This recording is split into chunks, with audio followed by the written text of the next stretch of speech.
Madame Signol, j'ai bien reçu vos examens, ils sont strictement normaux, ils viennent au terme d'un certain nombre de démarches qu'on a fait pour essayer de trouver ce que vous aviez. Aujourd'hui, ce que je vous propose, c'est de faire une nouvelle prise de sang pour évaluer à travers des algorithmes comment vous êtes capable de vous adapter, parce que ça met en jeu à la fois votre système nerveux autonome, un certain nombre de vos hormones et une certaine façon de fonctionner qui sont probablement responsables des symptômes que vous avez aujourd'hui. On ne vous avait jamais prescrit un algorithme. C'est désormais possible. C'est en tout cas l'innovation d'une toute jeune entreprise installée à La Rochelle qui propose un nouvel outil pour mieux gérer sa santé. Dans cette émission, je vous propose de faire un premier pas vers la médecine du futur avec la bioinformatique médicale, une manière bien savante de faire tout simplement appel au numérique pour mieux comprendre le fonctionnement de notre corps. La bioinformatique médicale, c'est quand le monde de la biologie rencontre le monde de l'informatique et des mathématiques au service de la santé. Nous avons développé un outil de modélisation biologique qui permet à partir d'une simple prise de sang d'évaluer le terrain métabolique des patients et la capacité adaptative d'un individu qui est considéré comme le primat pour être en bonne santé. C'est un outil utilisé par des médecins dans le cadre de leur consultation et qui permet d'avoir un examen complémentaire pour mieux comprendre le fonctionnement de leurs patients. Là où l'ordinateur vraiment va pouvoir nous aider, c'est de pouvoir comparer et maîtriser une quantité d'informations qui, au travers de nos algorithmes, est conséquente et difficile à appréhender facilement et rapidement par l'esprit humain. Et c'est là où les algorithmes et l'ordinateur vont nous aider à synthétiser l'information et en tirer l'information pertinente. Comment ça marche ? Un médecin qui a choisi de se doter du logiciel peut proposer à un patient cette prestation non remboursée. Le patient doit ensuite se rendre en laboratoire pour une prise de sang. En 24 heures, les résultats sont connus et le praticien est accompagné par le logiciel dans la prescription de produits à base de plantes. Une nouvelle corde à son arc pour un médecin non spécialisé. Et des formations payantes complémentaires peuvent aussi lui être proposées.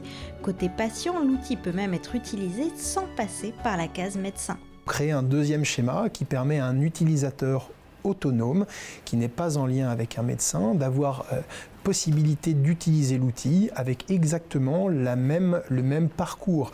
C'est-à-dire il se rend à son laboratoire, il fait une prise de sang, les informations sont transmises et l'utilisateur permet d'avoir une évaluation de son métabolisme et des recommandations adaptées à son métabolisme, des recommandations en recommandations en phytothérapie, recommandations en conseils alimentaires et recommandations en conseils, je dirais, d'activité physique, psychique, cognitive pour avoir une vraie prise en charge et devenir un vrai acteur de sa santé.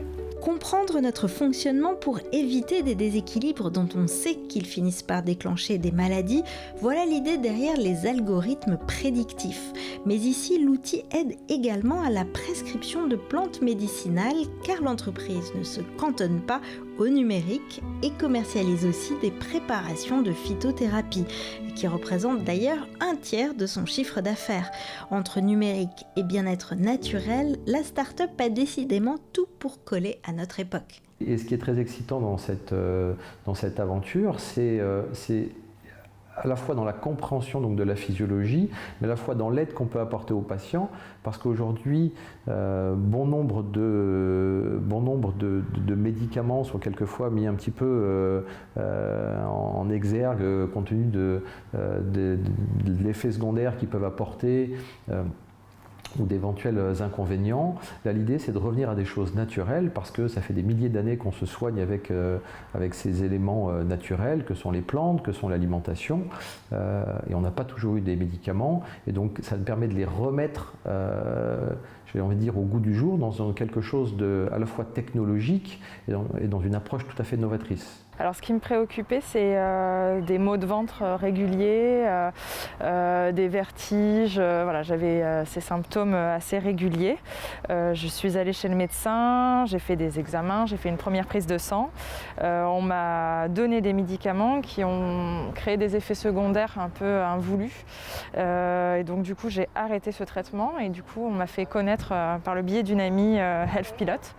Et donc du coup là j'ai voulu vraiment appréhender la chose différemment, c'est-à-dire qu'au lieu d'aller dans les manières courantes, aller chez le médecin généraliste, etc., d'aller un petit peu plus loin et voir un petit peu qu'est-ce qui pouvait changer, comment je pouvais améliorer mon quotidien pour éviter tous ces mots qui revenaient à répétition. Sur le mode de vie, par exemple, ils m'ont appris qu'en fait, c'est un truc tout bête, mais le fait de se coucher, par exemple, après minuit, suivant en fait donc les données qu'ils ont réussi à je pense, combiner, je sais pas, ça a impacté énormément en fait le score d'adaptation en fait à ces effets. Je savais pas que ça avait autant d'impact en fait le sommeil sur certains domaines.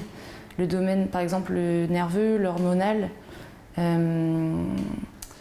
J'ai appris aussi que je peux avoir des réponses d'adrénaline soudaines et exagérées, et ce qui en fait est vraiment vrai. Du coup, quand j'ai lu ça, je me suis dit c'est pas possible, il y a un problème, comment ils peuvent savoir? Ce n'est que le début. Aujourd'hui, l'algorithme n'est pas dynamique et ne se nourrit pas au fur et à mesure des données qu'il collecte pour affiner ses analyses, mais avec ce que l'on appelle le machine learning, cela pourrait être un jour le cas.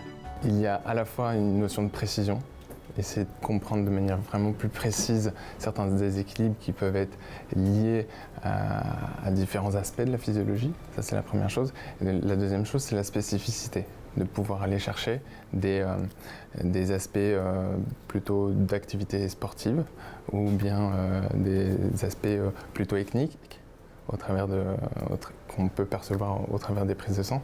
C'est vraiment essayer de pouvoir comprendre notre interlocuteur, le patient, dans son individualité. Et c'est là-dessus où on a encore, c'est sûr, beaucoup de travail à faire. À partir du 29 juin, le test sera disponible à distance sur le site internet de l'entreprise pour la somme de 60 €.